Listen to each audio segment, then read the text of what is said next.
सुनिए, ऐसी कहानी जो आपके दिल को छू लेगी और आपको 8000 साल पुराने जादुई दौर में ले जाएगी। यह कहानी है प्यार, बहादुरी और जादू की, जहां एक शहजादा अपनी मोहब्बत को बचाने के लिए खतरों से भरे रास्तों पर निकल पड़ता है। क्या वह अपनी अक्ल और हिम्मत से दुश्मन को हरा पाएगा? और क्या है उस जादुई कालीन का राज? आइए इस रोमांचक सफर में शामिल हों और आखिरी सांस तक हमारे साथ रहें, क्योंकि यह कहानी आपको हिलाए बिना नहीं छोड़ेगी। तो तैयार है? चलिए शुरू करते हैं। 8000 साल पहले, जब दुनिया में जादू और हकीकत एक साथ सांस लेते थे, सल्तनत ए नूर एक ऐसी रियासत थी जो अपनी शान और ताकत के लिए मशहूर थी। यह सल्तनत बादशाह जफर के हुक्म में थी, जो अपनी दानाई और रहमदिली के लिए जाने जाते थे। उनके पास सोने चांदी की दौलत थी, फौज थी और सबसे बढ़कर उनका बेटा शहजादा यासिर था। यासिर सिर्फ नाम का शहजादा नहीं था, वह तलवारबाजी में उस्ताद, घुड़सवारी में बेमिसाल और सच्चाई का झंडा बरदार था। रियाया उसे अपनी उम्मीद मानती थी और बादशाह को यकीन था कि वह एक दिन सल्तनत का सबसे बड़ा हाकिम बनेगा। सल्तनत ए नूर में जश्न का माहौल था। आज शहजादा यासिर और शहजादी आयशा की मंगनी बनी। आयशा हुस्न की मलिका थी, जिसकी बुद्धि और दिलकशी की कोई मिसाल नहीं थी।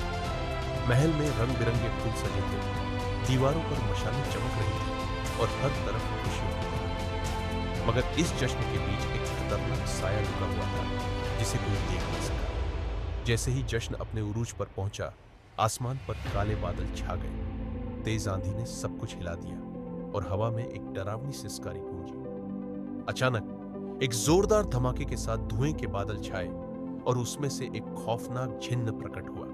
उसका चेहरा डरावना था, आंखें आग की तरह दहक रही थी। यह था पहाड़े शम्स का जिन्न, जो अपने जादुई पंजों में आयशा को जकड़ लिया।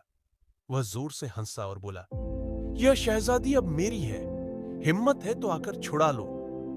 यह कहकर वह आयशा को लेकर आसमान में उड़ गया और धुएं में गायब हो गया। महल में हाहाकार मच गया। बादशाह गुस्से और बेबसी में चीखे, मगर सबसे ज्यादा दुखी था यासिर। उसने आंसुओं को रोक लिया और ठान लिया कि वह कमजोर नहीं पड़ेगा। यासिर ने अपनी तलवार उठाई और ऐलान किया, मैं आयशा को बचाने पहाड़े शम्स जाऊंगा, चाहे मेरी जान चली जाए। बादशाह ने उसे रोकने की कोशिश की, मगर यासिर का इरादा पक्का था। वह अपने वफादार घोड़े सुल्तान पर सवार हुआ और रात के अंधेरे में सफर पर निकला। सबसे पहले यासिर को एक घने जंगल से गुजरना था। जैसे ही वह जंगल में दाखिल हुआ, खामोशी छा गई। पेड़ों की पत्तियों में सरसराहट होने लगी और हवा में हंसी की आवाजें गूंजी। यह था परियों का जंगल, जहां हर मुसाफिर हमेशा के लिए खो जाता था। अचानक पेड़ों के बीच से चमकती रोशनी निकली और खूबसूरत परियां प्रकट हुई। उन्होंने मधुर आवाज में कहा, शहजादे हमारे साथ आओ, हम तुम्हें सदा की खुशियां देंगे। मगर यासिर समझ गया कि यह जादुई जाल है। उसने अपनी तलवार निकाली, आंखें बंद की और हिम्मत से आगे बढ़ा। जैसे ही उसने परियों का जादू तोड़ा, वे चीख कर गायब हो गए। अब यासिर एक ऊंचे पहाड़ी रास्ते पर पहुंचा, जहां पत्थरों पर अजीब निशान उकेरे हुए थे। अचानक जमीन कांपने लगी और एक विशाल राक्षस प्रकट हुआ। उसकी आंखें आग की तरह जल रही थी। वह गरजा, कोई इंसान यहां से नहीं गुजर सकता। अगर तुमने कदम बढ़ाया तो मैं तुम्हें कुचल दूंगा। यासिर ने चालाकी से राक्षस को धोखा दिया। वह तेजी से उसके पैरों के नीचे से निकला और आगे बढ़ गया। राक्षस गुस्से में चीखता रह गया, मगर यासिर अब उससे बहुत दूर था। अब यासिर एक रहस्यमयी तालाब के किनारे पहुंचा। तालाब का पानी उसे अपनी ओर खींच रहा था। जैसे ही उसने पानी में देखा, उसे आयशा की झलक दिखी, जो मदद मांग रही थी। मगर यासिर समझ गया कि यह जादू है।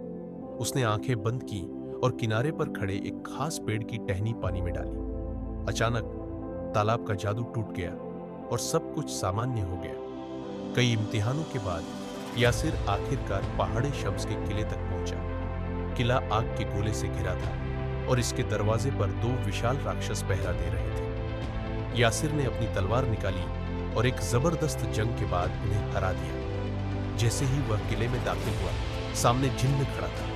जिन्न ने दहाड़ कर कहा, शहजादे मैं तुम्हें जिंदा नहीं छोड़ूंगा। एक भयानक जंग शुरू हुई। जिन्न ने अपने जादुई हमले किए, मगर यासिर ने हिम्मत और चालाकी से हर वार को नाकाम किया। आखिरकार एक जोरदार वार से यासिर ने जिन्न का सिर काट दिया। आयशा आजाद हो गई और खुशी से यासिर की ओर दौड़ी, मगर तभी जिन्न की राख से एक चमकदार रोशनी निकली और एक जादुई कालीन में बदल गई। एक रहस्यमयी आवाज गूंजी, यह कालीन अब तुम्हारा है यासिर, मगर याद रखो हर ताकत की कीमत होती है। यासिर ने कालीन को हाथ में लिया और सोचने लगा कि यह इनाम है या नई मुसीबत। यासिर और आयशा महल लौटे, जहां उनका शानदार स्वागत हुआ। बादशाह ने ऐलान किया कि यासिर की बहादुरी की याद में हर साल जश्न मनाया जाएगा। यासिर ने न सिर्फ अपनी मोहब्बत को वापस पाया, बल्कि अपनी हिम्मत और अक्ल से एक नई मिसाल कायम की। मगर वह जानता था कि जादुई कालीन का राज अब भी बाकी है। अगर आपको यह कहानी पसंद आई तो चैनल को सब्सक्राइब करें, वीडियो को लाइक करें और अपने दोस्तों के साथ शेयर करें। अगली बार फिर मिलेंगे एक नई जादुई कहानी के साथ। तब तक जादू से भरी दुनिया में खोए रहें। शुक्रिया।